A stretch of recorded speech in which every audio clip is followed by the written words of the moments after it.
Assalamualaikum warahmatullahi wabarakatuh. Hai teman-teman, bertemu lagi bersama saya Laila Tridiana dari kelas 1G dengan NIM 151422157. Nah, kali ini saya akan menjelaskan materi mengenai pengaturan ruang kelas. Apa saja pengaturan ruang kelas dalam pembelajaran? Dalam proses pembelajaran di kelas sangat penting dilakukan oleh seorang guru adalah mengupayakan dan menciptakan kondisi belajar mengajar yang baik. Segala aspek pendidikan, pengajaran berproses, guru dengan segala kemampuannya, siswa dengan segala latar belakang dan sifat-sifat dan individualnya. Purnomo mengemukakan pendapatnya bahwa kelas merupakan ruangan belajar atau lingkungan fisik dan rombongan belajar atau lingkungan emosional. Lingkungan fisik meliputi ruangan, keindahan kelas, pengaturan tempat duduk, pengaturan sarana serta alat pengajaran, dan ventilasi dan pengaturan cahaya. Lingkungan sosio-emosional meliputi tipe kepemimpinan guru, suara guru, sikap guru, pembinaan hubungan yang baik. Adapun tujuan pengaturan atau pengelolaan kelas adalah menyediakan, menciptakan, dan memelihara kondisi yang optimal. B. Menciptakan lingkungan yang kondusif untuk belajar. Pembelajaran aktif, kreatif, dan efektif merupakan pembelajaran yang tidak hanya terpaku menggunakan satu pendekatan saja, tetapi dengan menggunakan berbagai macam pendekatan. Aktif yang dimaksudkan di sini adalah di mana siswa belajar dalam situasi yang memungkinkan. Potensinya dapat dikembangkan untuk berproses dan menghasilkan karya.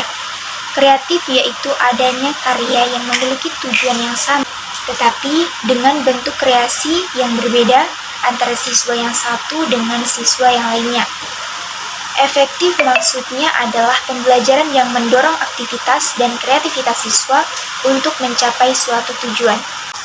Adapun cara mengatur lingkungan fisik yang kondusif untuk siswa adalah 1. Pengaturan kelas. Aturlah ruangan kelas supaya lebih nyaman. Ruang kelas harus memiliki jendela dan ventilasi yang cukup, sehingga terjadi pergantian udara secara bebas. Atur meja kursi guru dan siswa agar tidak berdesakan, serta sesuai dengan jumlah meja kursi dengan kapasitas ruangan. Kemudian, yang kedua, alat peraga dan sumber belajar. Beberapa hal yang terkait dengan pengelolaan alat peraga yaitu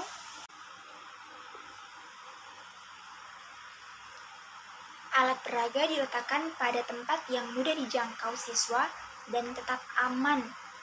Kemudian, alat peraga diupayakan sering digunakan di samping untuk meningkatkan kualitas pembelajaran, juga meningkatkan apresiasi siswa terhadap alat peraga. Kemudian, aturan penggunaan alat peraga perlu dibuat dan ditaati. Menjaga kebersihan kelas. Kelas harus dijaga kebersihannya oleh anggota kelas. Sediakan tempat sampah di luar kelas. Secara berkala, siswa dapat membersihkan dan menjaga kelas. Nah, yang pertama, alat peraga diletakkan pada tempat yang mudah dijangkau siswa dan tetap aman. Kemudian, alat peraga diupayakan sering digunakan di samping untuk meningkatkan kualitas pembelajaran, juga meningkatkan apresiasi siswa terhadap alat peraga. Kemudian yang terakhir, aturan penggunaan alat peraga perlu dibuat dan ditaati. Kemudian kita masuk pada poin 3 yaitu menjaga kebersihan. Kelas harus dijaga kebersihannya oleh anggota kelas. Sediakan tempat sampah di luar kelas. Secara berkala, siswa dapat membersihkan dan menjaga kelas secara bersama-sama. Kemudian yang keempat, pengaturan dinding kelas. Atur dinding kelas agar terlihat indah. Jangan biarkan dinding terlihat kosong, tetapi isi dengan berbagai sumber belajar media, kata-kata mutiara, dan hasil karya lainnya. Nah, kita masuk pada pajangan kelas. Kita masuk pada poin 5 yaitu pajangan kelas. Pajangan kelas dapat dikelola dengan memperhatikan hal-hal sebagai berikut. A. Pajangan dipasang pada tempat yang mudah dibaca oleh siswa. Kemudian B. Pekerjaan anak hendaknya dipajang secara individual sehingga dapat dikenali dengan mudah. Kemudian C. Yang dipajang hendaknya dalam keadaan bersih dan menarik. Kemudian D. materi yang dipajang dapat ditempelkan pada dinding. Kemudian D, materi yang dipajangkan dapat ditempelkan pada dinding. Nah, kita masuk pada poin 6, sudut baca atau perpustakaan. Buatlah perpustakaan kelas yang menjamin siswa untuk aktif membaca dan menelusuri informasi. Buku-buku di perpustakaan tidak hanya buku pelajaran saja, akan tetapi juga sebaiknya disediakan buku yang menarik dan inspiratif. Nah, kita masuk pada poin 7, yaitu menghindari kebisingan. Kebisingan merupakan masalah yang dihadapi oleh sekolah-sekolah yang ada di perkotaan.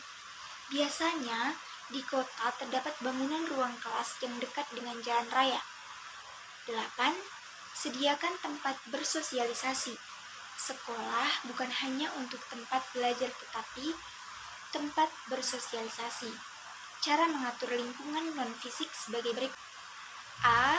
Interaksi siswa dengan guru serta siswa dengan siswa lainnya. B. Membuat aturan, tata tertib, etika yang disepakati oleh semua siswa. Kemudian C. Kenyamanan kelas sebagai tanggung jawab bersama. D. Menyeimbangkan pujian dan kritik. E. Membangun energi kelas. F. Disiplin kelas. Dan yang terakhir G. Refleksi. Nah, kita masuk pada poin C, yaitu mengatur ruang kelas. Pengelolaan kelas yang baik akan menciptakan interaksi belajar mengajar yang baik. Dengan segala pengelolaan dan penataan kelas yang baik, akan menimbulkan semangat belajar dan serta didik tidak sukar untuk mencapai tujuan pembelajaran. Nah, ciri utama kelas adalah pada aktivitasnya untuk dapat menjalankan aktivitas atau kegiatan pembelajaran yang dinamis, perlu adanya sesuatu aktivitas pengelolaan kelas baik dan terencana. Beberapa hal yang harus diperhatikan antara lain ukuran dan bentuk kelas, pengaturan tempat duduk, pengaturan alat-alat pengajaran, penataan keindahan dan kebersihan kelas, dan yang terakhir ventilasi dan tata cahaya.